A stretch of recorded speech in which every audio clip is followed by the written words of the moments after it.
नमस्कार, आप देख रहे हैं के न्यूज़ यूपी और मैं हूं आपके साथ वैशाली वर्मा।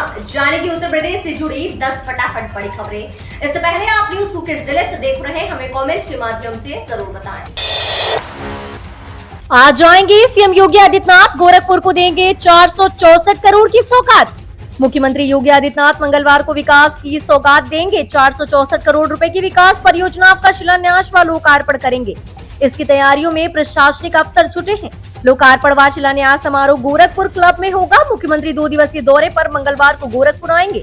सबसे पहले 298 करोड़ 81,72,000 रुपए की लागत वाली 181 विकास परियोजनाओं का लोकार्पण करेंगे। फिर 164 करोड़ 77,95,000 रुपए की 27 परियोजनाओं का शिलान्यास होगा। इन परियोजनाओं में सड़क, बाढ़ बचाव व बंधों के सौंदर्यीकरण कार्य शामिल है। मुख्यमंत्री केंद्र व प्रदेश सरकार की जन कल्याणकारी योजना के पात्र लाभार्थियों को प्रमाण पत्र भी देंगे। सीएम योगी ने इटावा में टोल प्लाजा का किया हवाई निरीक्षण। टाका बुंदेलखंड एक्सप्रेस वे के उद्घाटन कार्यक्रम स्थल जाते समय मुख्यमंत्री योगी आदित्यनाथ ने एक्सप्रेस वे पर परशुरामपुर पर बने टोल प्लाजा का हवाई निरीक्षण किया। करीब 2 बजे मुख्यमंत्री का हेलीकॉप्टर टोल प्लाजा के पास से गुजरा। उधर रविवार रात करीब 12 बजे अपर मुख्य सचिव गृह और यूपीडा मुख्य कार्यपालक अवनीश कुमार अवस्थी ने एक्सप्रेसवे का निरीक्षण किया था। कार्यदायी संस्था के अधिकारियों के साथ करीब 1 घंटे बैठक भी की थी। एसडीएम कौशल कुमार ने बताया कि टाका क्षेत्र में एक्सप्रेसवे की लंबाई लगभग 15 किलोमीटर है। गोल चक्कर सर्विस रोड व एक्सप्रेसवे के किनारे औषधीय पौधे लगाए जाएंगे। योगी आदित्यनाथ सरकार बिजली संकट से बचने को कोल इंडिया से विदेशी कोयला खरीदने को तैयार। 2 माह के लिए चाहिए 650 करोड़। वर्षा के मौसम में कोयले की कमी से बिजली आपूर्ति न प्रभावित हो, इसके लिए राज्य सरकार विदेशी कोयला खरीद सकती है। कोल इंडिया के माध्यम से अगस्त सितंबर में ही विदेशी कोयला खरीदने के लिए लगभग 650 करोड़ रुपए चाहिए होंगे। दरअसल राज्य के तापीय बिजली उत्पादन ग्रहों के लिए आवंटित 15 से 17 रैक कोयले में से कोल इंडिया इन दिनों लगभग 11 से 12 रैक ही कोयला उपलब्ध करा रही है। ऐसे में अगस्त सितंबर में बिजली उत्पादन के लिए कोयले की कमी न होने पाए, इसके लिए अब राज्य सरकार विदेशी कोयला खरीदने पर विचार कर रही है। वैसे तो राज्य में जरूरत का 10% विदेशी कोयला लेने पर लगभग 11,000 करोड़ रुपए अतिरिक्त चाहिए। इससे प्रति यूनिट 1 रुपए बिजली महंगी होने के अनुमान के मद्देनजर योगी सरकार ने पूर्व में विदेशी कोयला न लेने का निर्णय किया था। अब कोल इंडिया से घरेलू कोयले के साथ 4% तक विदेशी कोयला लेने के लिए 500-650 करोड़ रुपए ही चाहिए होंगे। जानकारों के मुताबिक विदेशी कोयले के एवज में अतिरिक्त व्यवहार राज्य सरकार खुद उठा सकती है, ताकि उपभोक्ताओं की सीधे तौर पर बिजली महंगी न होने पाए। मुख्यमंत्री योगी की स्वीकृति पर होंगे शिक्षकों के तबादले, जरूरत पर होगी भर्ती। परिषदीय विद्यालयों के शिक्षकों के तबादले को लेकर अभी स्थिति स्पष्ट नहीं है। बेसिक शिक्षा मंत्री संदीप सिंह ने कहा है कि मुख्यमंत्री के पास इस वर्ष की पॉलिसी भेजी गई है। उनकी स्वीकृति मिलने के बाद ही तबादले की प्रक्रिया पूरी की जाएगी। इसके साथ ही उन्होंने प्रदेश में परिषदीय स्कूलों के शिक्षकों का अनुपात देखने व समायोजन के बाद ही नए शिक्षकों की भर्ती के बारे में विचार करने की बात कही। लोक भवन में सरकार के 100 दिन पूरे होने पर विभागीय उपलब्धियों की चर्चा के दौरान उन्होंने कहा कि पिछले वर्ष 21,695 शिक्षकों के तबादले किए गए थे। इस बार मुख्यमंत्री की अनुमति से आगे की प्रक्रिया की जाएगी। मृतक आश्रितों के समायोजन पर उन्होंने कहा कि समूह ग में खाली पद न होने के कारण आश्रितों को समूह घ में नौकरी दी जा रही है। सरकारी नौकरी चाहने वालों के लिए गुड न्यूज। यूपी में इसी महीने होगी 600 इंजीनियर की भर्ती। सरकारी नौकरी के चाहत रखने वाले युवाओं के लिए अच्छी खबर है। उत्तर प्रदेश में इसी महीने 600 इंजीनियरों की भर्ती होगी। नमामि गंगे और ग्रामीण जल आपूर्ति विभाग ऐसे लोगों को इस माह तमाम नौकरियों की सौगात देने जा रहा है। विभाग में 600 इंजीनियर संविदा के आधार पर रखे जाने हैं। इनको नियुक्ति पत्र मिलने तक की प्रक्रिया इसी माह पूरी करने की तैयारी है। हर घर तक पानी पहुंचाने को इन दोनों केंद्रों और राज्य सरकार तेजी से काम कर रही है। पहले चरण में बुंदेलखंड और विंध्य क्षेत्र के इलाके लिए गए थे, जहां सर्वाधिक पानी का संकट था। दूसरे और तीसरे चरण में प्रदेश के बाकी हिस्सों को शामिल किया गया है। ऐसे में विभाग 600 जूनियर इंजीनियर की भर्ती करने जा रहा है। इसमें सिविल और मैकेनिकल दोनों क्षेत्रों के इंजीनियर शामिल हैं। भर्ती प्रक्रिया को पारदर्शी बनाने के लिए इसे पूरी तरह कंप्यूटराइज्ड रखा गया है। यूपी पुलिस को मिले 15,000 नए जवान। लखनऊ में सीएम योगी ने ली परेड की सलामी। 6 महीने की ट्रेनिंग के बाद बुधवार को यूपी पुलिस को 15,487 नए पुलिस कांस्टेबल मिल गए। 15 रिक्रूट ट्रेनिंग सेंटर समेत 76 जगहों पर 6 महीने की ट्रेनिंग पूरी करने वाले सिपाहियों की पासिंग आउट परेड बुधवार को हुई। लखनऊ पुलिस लाइन में मुख्यमंत्री योगी आदित्यनाथ ने पीएससी के 399 कांस्टेबल की पासिंग आउट परेड की सलामी ली। सीएम योगी ने इस मौके पर परेड की तारीफ कर जवानों का उत्साह बढ़ाया। उन्होंने कहा कि पिछली सरकारों ने पीएससी के 54 कंपनियां खत्म की थी। ये यूपी की सुरक्षा में सेंध लगाने की साजिश थी, पर हमने भर्तियों को दोबारा शुरू किया। 2017 से पहले भर्ती रुकी हुई थी, हमने बिना भेदभाव के भर्ती की।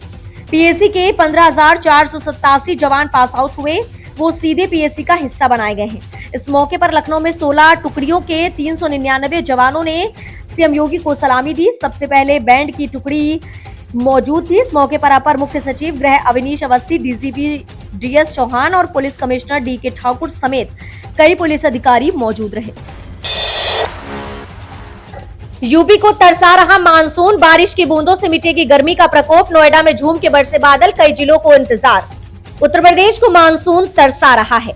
आसमान में बादल छाते हैं और गायब हो जाते हैं, लेकिन बारिश का रूप नहीं ले पा रहा है।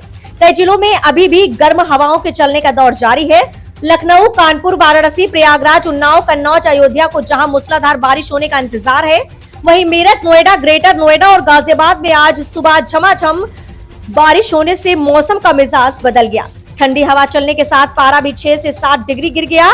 वहीं कई शहरों में तापमान फिर से 36 से 37 डिग्री पहुंचकर लोगों को परेशान कर रहा है। वाराणसी और आसपास के जिलों से मानो बादल ने दूरी बना रखी है। आने जाने वाले दिनों में, आपको बता दें, आने वाले दिनों में मौसम का रुख बदला तो वातावरण में सामान्य रुख हो सकता है, मगर सावन माह की शुरुआत होने के बाद ही मौसम रुख बेहतर होने की उम्मीद जताई जा रही है। मौसम विभाग ने भी इस पूरे सप्ताह मात्र एक दिन ही बूंदाबांदी के संकेत दिए हैं। मौसम विभाग के अनुमान के अनुसार आने वाले दिनों में मौसम का रुख सामान्य हो सकता है। बीते 24 घंटों में अधिकतम 37.5 डिग्री सेल्सियस दर्ज किया गया है, जो सामान्य से 3 डिग्री अधिक रहा। नई शिक्षा नीति को लेकर यूपी बोर्ड की तैयारियां तेज, विषय के चयन को मिलेगी आजादी। राष्ट्रीय शिक्षा नीति 2020 को अमलीजामा पहनाने में यूपी बोर्ड ने तैयारियां तेज कर दी है। नई नीति लागू होने के बाद माध्यमिक स्तर पर शिक्षा छात्र छात्राओं को विषय चयन की आजादी मिलेगी। विज्ञान, गणित और मानविकी विषयों के साथ साथ छात्र छात्राओं को शारीरिक शिक्षा, आर्ट्स एंड क्राफ्ट्स और व्यावसायिक कौशल को भी पढ़ने का मौका मिलेगा। यूपी बोर्ड ने इस संबंध में प्रस्ताव शासन को भेज दिया है। इन विषयों को इस प्रकार समेकित किया जाएगा ताकि बच्चों के लिए रोचक और लाभप्रद हो। ऐसा इसलिए किया जा रहा है ताकि छात्र अपनी शिक्षा की राह और भविष्य के बारे में स्वयं निर्णय ले सकें। छात्र छात्राओं का चतुर्दिक विकास और साल दर साल विषय और पाठ्यक्रम का विकल्प नई नीति की खासियत बताई जा रही है। यूपी बोर्ड ने स्वास्थ्य, पोषण, फिटनेस, पर्यावरण जागरूकता, कोडिंग, मशीन लर्निंग आदि से संबंधित विषय वस्तु के चिन्हांकन के लिए कार्यशाला पूरी कर ली है। यूपी के सरकारी कर्मचारियों, पेंशनधारियों को अगस्त माह में 3% बढ़ा डीए मिलने की उम्मीद। खुशखबरी, यूपी सरकारी कर्मचारियों और पेंशनधारियों को अगस्त महीने में 3% की बड़ी दर से महंगाई भत्ता मिल सकता है। बताया जा रहा है कि बड़ी दर से डीए और जीआर के भुगतान की मंजूरी के लिए फाइल वित्त विभाग ने वित्त मंत्री के माध्यम से मुख्यमंत्री योगी आदित्यनाथ के ऑफिस में भिजवा दी है। अब सिर्फ इंतजार सीएम योगी की अनुमति का है। अगर कोई रोड़ा नहीं अटका तो अगस्त माह में 16 लाख राज्य कर्मचारियों, शिक्षकों और शिक्षणेतर कर्मचारियों सहित 11.52 लाख पेंशनरों को बढ़ी हुई तनख्वाह मिल सकती है।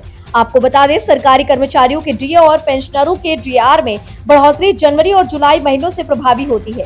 केंद्र सरकार ने मार्च में अपने कर्मचारियों और पेंशनरों को 1 जनवरी 2022 से डीए व डीआर बढ़ाकर देने का फैसला किया था। इस फैसले की वजह से केंद्र सरकार के कर्मचारियों व पेंशनरों का डीए व डीआर बढ़कर 34% हो गया है। भारत का लास वेगास बनेगी लेदर सिटी, करोड़ों के प्रोजेक्ट तैयार। भारत लास वेगास यानी कि उत्तर प्रदेश का कानपुर, इसे यूं ही लास वेगास की ओर बढ़ता शहर नहीं कहा जा रहा है। इसके लिए आपको पहले लास वेगास की दुनिया में मशहूर की कुछ खासियतें जाननी पड़ेंगी, जहां नाइट लाइफ है, जहां खूबसूरत नजारे हैं, जहां रिसोर्ट्स हैं और जहां रेस्तरां से लजीज पकवानों की सुगंध आती है। कुछ ऐसे ही नजारे कानपुर में भी दिखने लगे हैं। ये मुमकिन हुआ है ये बोट क्लब और नाइट लाइफ से। कभी प्रदूषण, गंदगी, जाम और बेतरतीब निर्माण के लिए कुख्यात कानपुर शहर को अब नया चोला पहना दिया गया है। कानपुर की एक और खास बात जो लास वेगास की सुंदरता को कानपुर के सामने फीका कर देती है, ये पतित पावनी गंगा के किनारे थीम लाइटिंग यहाँ की सुंदरता में चार चांद लगा देती है। गंगा की निर्मल धारा में रंग बिरंगी रोशनी का अक्ष देखने को मिलता है। इसके अलावा शहर में चल रहे मेट्रो के निर्माण प्रस्तावित 5 सितारा 7 सितारा होटलों के साथ साथ पहले बने विश्व स्तरीय होटल रिसोर्ट जल्द ही इसको विश्व स्तरीय शहर की श्रेणी में ला देंगे। कानपुर के ऐतिहासिक हेरिटेज को संभालते हुए इसे मॉडर्न लुक दिया जा रहा है। तो ये रही दिन भर की 10 फटाफट बड़ी खबरें। न्यूज अगर आपको पसंद आई हो तो वीडियो को लाइक, शेयर और हमारे चैनल क्लीन न्यूज यूपी को सब्सक्राइब करके बेल आइकन को प्रेस करना बिल्कुल ना भूलें।